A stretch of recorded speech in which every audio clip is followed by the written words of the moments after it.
Hello, my fellow Americans and international friends, and welcome back into the Cal Report.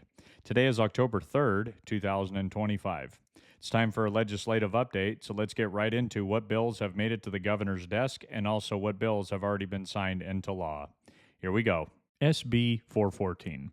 As a response to a very punitive proposal, AB 84, meant to regulate charter schools out of existence, SB 414 was introduced and sponsored by a few charter school associations in an effort to provide for a more modest approach to charter school accountability without forcing them to close. When it was clear that AB 84 could not get the necessary support for passage, SB 494 was gutted and amended late in the session to extend the moratorium on new non classroom based charter schools, but shelved when the moratorium was added to SB 414. Unfortunately, SB 414 also adopted several of the bad parts of AB 84 before it was passed out of the legislature. The bill is currently on the governor's desk. AB 495. In response to enforcement of illegal immigration by the Trump administration, this bill puts forward an affidavit process that could easily allow for increased kidnapping and human trafficking of our children.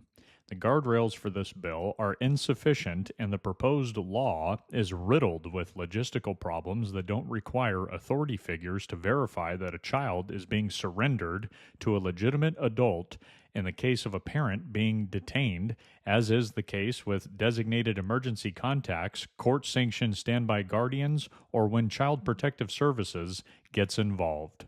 The bill is currently on the governor's desk. AB 1207.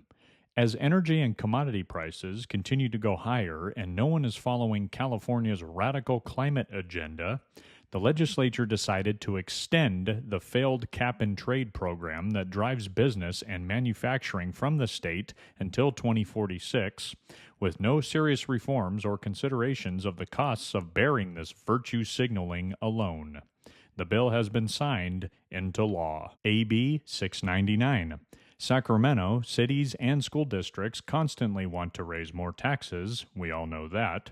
AB 699 would obscure tax increase proposals set before the voters, and instead of honest transparency, it would make it easier to manipulate the ballot title without requiring municipalities to identify tax measures.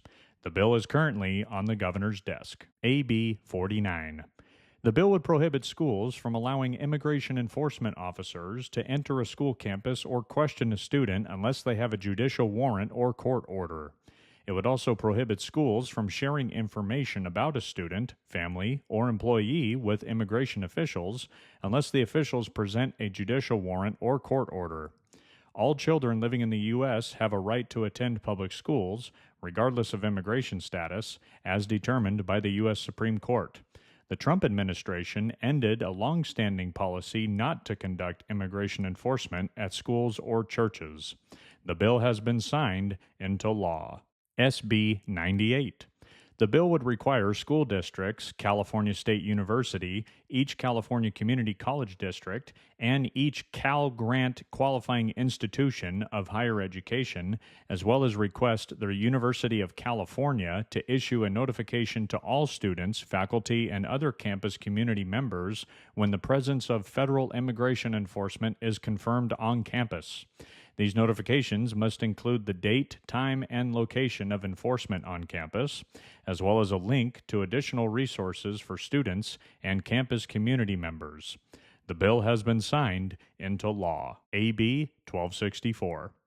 The bill would require the Office of Environmental Health Hazard Assessment to adopt regulations for ultra-processed foods, or UPFs, defined as any food or beverage high in saturated fats, sodium, or specific added sugars or sweeteners.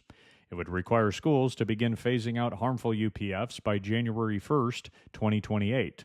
Starting July 1st, 2035, the bill would prohibit a school district, county superintendent of schools, or charter school from offering a quote-unquote nutritionally adequate breakfast or lunch that includes harmful ultra-processed foods or selling food or beverages with UPFs, except as part of a school fundraiser. The author of this bill said he accepted 50 amendments to address concerns by food and agriculture lobbies. It passed with bipartisan support, including Republicans who tied it to MAHA, President Donald Trump's Make America Healthy Again campaign. The bill is currently on the governor's desk. AB 727. This bill mandates that public schools serving grades 7 through 12, as well as all public universities, print the suicide hotline of the Trevor Project, an LGBTQ+ advocacy group, on every student identification card. The Trevor Project is an influential, politically active organization with a budget of over $100 million that pushes vulnerable minors with thoughts of suicide to embrace LGBTQ identities and behaviors. On top of this, their suicide counselors introduce minors to the Trevor Space, an online community to connect vulnerable teens with unverified adults in online chat rooms that encourage them to reject their families and find affirming friends in clubs that explore various gender identities and sexual orientations. The bill is currently on the governor's desk. SB 403. This bill permanently removes the sunset date from California's End-of-Life Option Act, making physician-assisted suicide a permanent part of state law. Originally enacted in 2015, the End-of-Life Option Act permits terminally ill adults deemed mentally capable to request from a medical provider self-administered lethal drugs to end their lives. SB 403 was supposed to have an expiration date of the year 2031, but this bill removes the date and makes the law permanent. The End-of-Life Option Act normalizes and permanently enshrines physician-assisted suicide as a form of health care. This law violates the biblical standard that every human life is sacred, made in the image of God, Genesis 1, verse 27, and should be protected until natural death. The bill is currently on the governor's desk. SB 59. This bill seals all court records related to sex and name changes and criminalizes the public disclosure of a person's true identity. While presented as a privacy measure, this bill has grave implications for public safety, free speech, and the recognition of biological reality. The bill states a transgender identified person's true sex is, quote, intimate personal information entitled to protection under the right to privacy, end quote. SB 59 is not merely a privacy measure. It is a direct assault on truth, liberty, and public order. It prioritizes ideology over evidence and secrecy over safety. The bill is currently on the governor's desk. SB 418. This bill compels insurance companies to cover experimental and dangerous gender transition procedures, including hormonal therapies for minors and adults alike, regardless of the growing medical and ethical concerns surrounding these practices. This bill enshrines into law the funding of irreversible medical treatments that lack scientific consensus on their effectiveness and are increasingly associated with long-term harm, such as infertility, cardiovascular complications, cognitive impairment, and deep psychological regret. SB 418 falsely frames these interventions as quote-unquote essential protections, despite mounting evidence to the contrary, and even extends coverage to children under the age of 19. The bill is currently on the governor's desk. AB 260. This bill seeks to expand and protect the distribution of abortion-inducing drugs by shielding healthcare providers from legal action and disciplinary measures, even if federal or other state laws would prohibit such practices. It allows pharmacists to dispense abortion drugs without including the prescriber's name or the pharmacy's information on the prescription label, making it harder to track who is providing these powerful drugs. It also requires insurance plans to cover these drugs regardless of changes in federal approval and empowers state agencies to sidestep federal restrictions. AB 260 dangerously prioritizes the political agenda of the abortion industry over the safety and well-being of women and girls. Worse, by stripping prescription labels of identifying information, AB 260 hides crucial medical accountability from patients and parents, making it easier to exploit vulnerable women and minors. The bill has been signed into law. AB 1084. This bill dramatically accelerates and simplifies the process for individuals, both adults and minors, to legally change their names on birth certificates and marriage licenses to match their self-declared gender identity. Then it prevents anyone from knowing the documents were ever changed. AB 1084 eliminates the public objection period for adult name changes, shortens the timeline for court approval of both adult and minor petitions to just 6 weeks, and eliminates publication requirements for gender related name changes. The bill specifically prohibits courts from denying a name change of a minor based on parental concerns about a petitioner's actual biological sex. AB 1084 promotes the false ideology that a person's sex can be changed in direct contradiction to biological reality and biblical truth.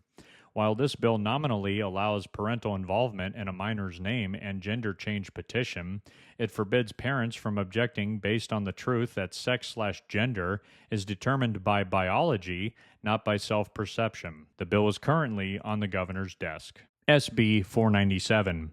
This bill seeks to further isolate California from other states' efforts to uphold laws protecting minors by restricting how prescription drug information can be shared. Specifically, the bill prohibits California agencies, officials, and healthcare providers from sharing any information from the Controlled Substance Utilization Review and Evaluation System, also known as CURES, the state's prescription drug monitoring program, with out-of-state authorities investigating transgender drugs and surgeries, also called gender-affirming care, unless a court-issued warrant or subpoena is obtained. SB 497 rewrites the use of CURES, turning a vital tool for public health and safety into a shield for controversial and often irreversible transgender procedures, even for minors. The bill is currently on the governor's desk. AB 45 is a bill that is all about silencing pro-life voices through geofencing restrictions around abortion clinics. It's a direct assault on free speech, viewpoint neutrality, and due process. Instead of genuinely protecting privacy, the bill weaponizes civil penalties to silence pro-life voices, entrench abortion interests, and deny women access to information about life-affirming alternatives precisely when they need it most. The bill has been signed into law. AB 932 is a bill that permits males to invade female sports, restrooms, and locker rooms statewide. The bill is currently on the governor's desk. And finally, SB 771 is a blatant assault on free speech. If you post something on social media that the state of California deems to be hateful, there's a penalty for that.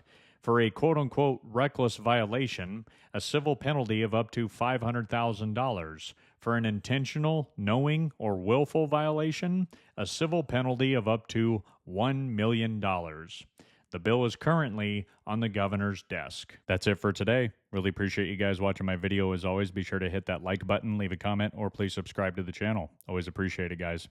That's what's going on in California. Hey, God bless, take care, and I'll see you all next time.